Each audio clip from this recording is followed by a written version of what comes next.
प्रदेश में आज घने कोहरे का अलर्ट जारी किया गया है।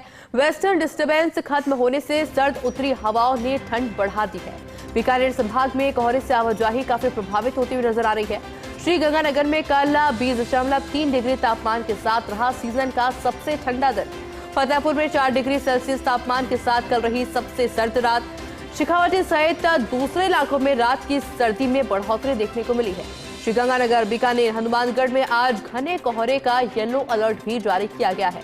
हालांकि कल प्रदेश में मौसम साफ रहने से कोहरे का प्रभाव कम रहेगा, लेकिन 19 से 22 दिसंबर तक नया वेस्टर्न डिस्टर्बेंस सक्रिय होगा और सिस्टम के प्रभाव से बीकानेर, जैसलमेर में छा सकते हैं हल्के बादल। ये वेदर अपडेट जो कि मौसम विभाग के द्वारा जारी किया गया है। प्रदेश में आज घने कोहरे का अलर्ट जारी किया गया है। दौसा से बड़ी खबर का रुख करेंगे, जहां सर्दी दिखा रही है तेवर। जिले में कई हिस्सों में कोहरे का आलम देखने को मिल रहा है। जिला मुख्यालय पर गलन का दौर जारी है। तापमान में 8 डिग्री तक पहुंचा है। लगातार ठंड से हालात बदलने लगे हैं। फसल को लेकर किसानों की चिंता भी बढ़ने लगी है।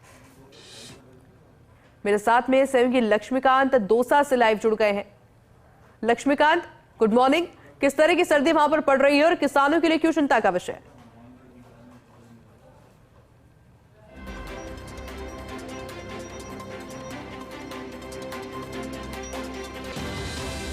चलिए लक्ष्मीकांत से जानकारी लें। उससे पहले ये अपडेट आपको बता रहे हैं, वेस्टर्न डिस्टर्बेंस खत्म होने की वजह से कुछ ऐसे जिले जो कि प्रभावित होते हुए नजर आ रहे हैं।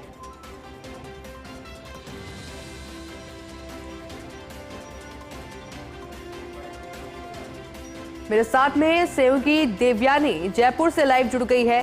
Devyani, good morning. सर्दी लगातार बढ़ती जा रही है। जयपुर की अगर बात की जाए तो किस तरह की सर्दी?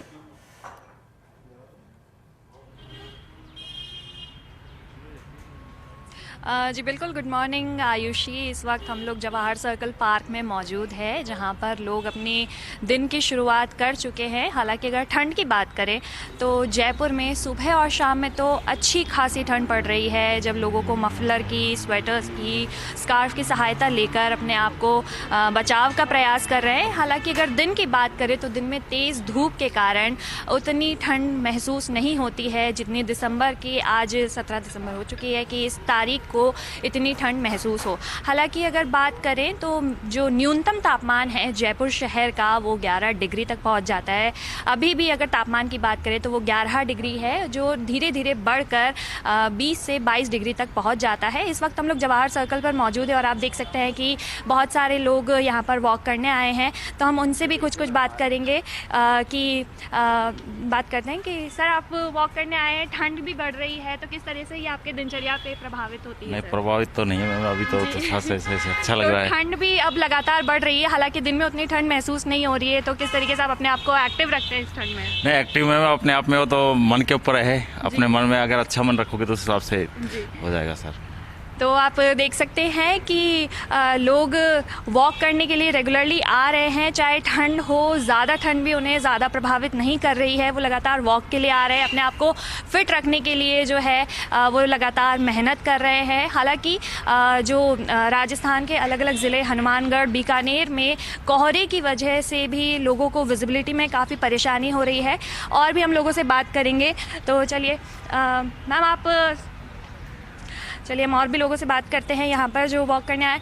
अंकल, आप ठंड में वॉक करने आए हैं, कैसे आप अपने आप को फिट रखते हैं? और लोगों को बताइए कि ठंड में भी वॉक करने के लिए थोड़ा इंस्पायर कीजिए सर। ठंड तो एक्चुअली एक्सरसाइज, और जब अपन वॉकिंग करते हैं, तेज जॉगिंग करते हैं तो ठंड अपने आप दूर हो जाती है। हाँ। और अपना ब्लड का जो सर्कुलेशन है वो आराम से गति पकड़ जाता है, तो शरीर में गर्माहट आ जाती है। हाँ। इसलिए फुल अपने आप को एनर्जेटिक फील करते हैं एवरीडे। और मोटिवेशन तो मैं बच्चों को तो यही देना चाहूँगा कि भाई जो है कि खाने को तो आजकल मिल रहा है, लेकिन उसको डाइजेस्ट करना, उसको बर्न करना कैलोरी को, वो भी ज़रूरी है। नहीं तो अनफिट हो जाएंगे और अनफिट के बाद में कोई लाइफ नहीं है। बिल्कुल।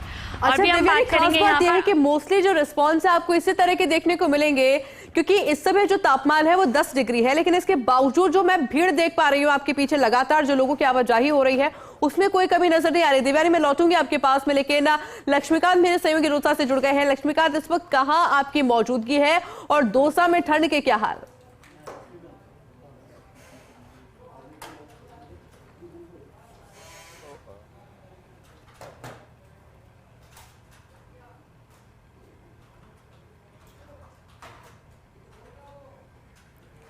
लक्ष्मीकांत, आवाज मिल रही है आपको?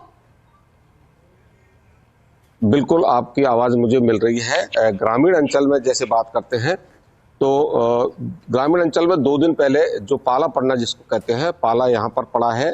चूंकि दिन के समय जब तेज धूप होती है तो उतनी ही ठंडक रात के समय होती है। जिस तरह से आज की बात करें तो जो दौसा मुख्यालय जहाँ पर हम खड़े हुए हैं, यहाँ पर कोहरे का आलम नहीं होता है, लेकिन जैसे ही सिकंदरा से और भरतपुर की तरफ जैसे ही जाते हैं तो घना कोहरा जो है वो लोगों की दिनचर्या को काफी प्रभावित कर रहा है। और सबसे अहम बात यह है कि जो किसानों की जो चिंता है वो लगातार बढ़ती जा रही है।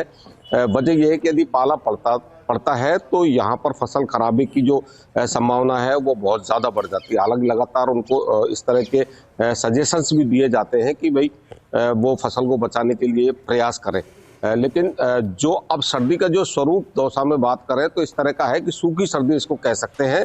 बहुत ज़्यादा घना कोहरा नहीं है, विजिबिलिटी में भी बहुत ज़्यादा फर्क नहीं है, लेकिन जो गलन है वो बहुत ज़्यादा है।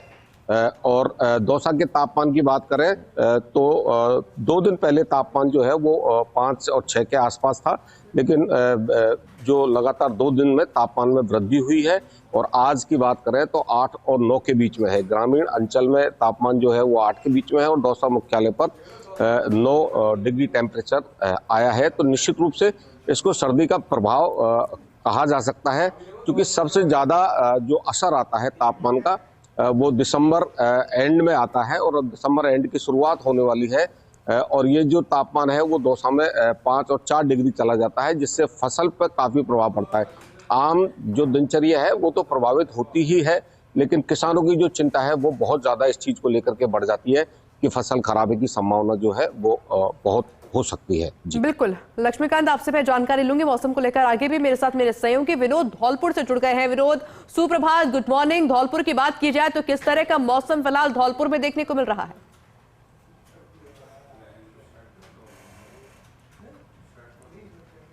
जी बिल्कुल, जिस प्रकार से मौसम की बात करें तो 2 दिन पहले जिस प्रकार कोहरे के जो आगोश में धौलपुर शहर आया था, लेकिन 2 दिन बाद कल और आज की बात करें तो हाँ, कोहरे से जरूर राहत मिली है, लेकिन गलन की बात करें सुबह से लेकर सुबह 5 बजे से लगातार गलन का जो माहौल बना हुआ है।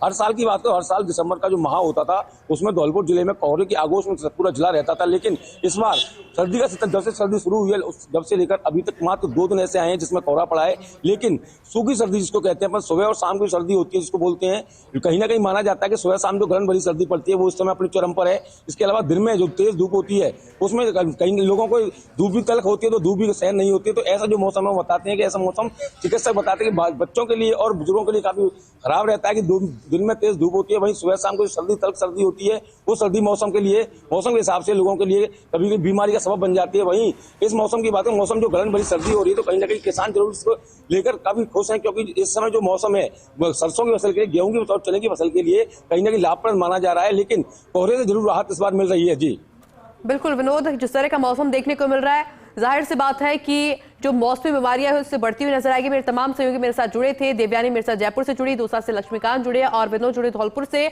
आप सभी का बहुत शुक्रिया साथ जुड़ने के लिए।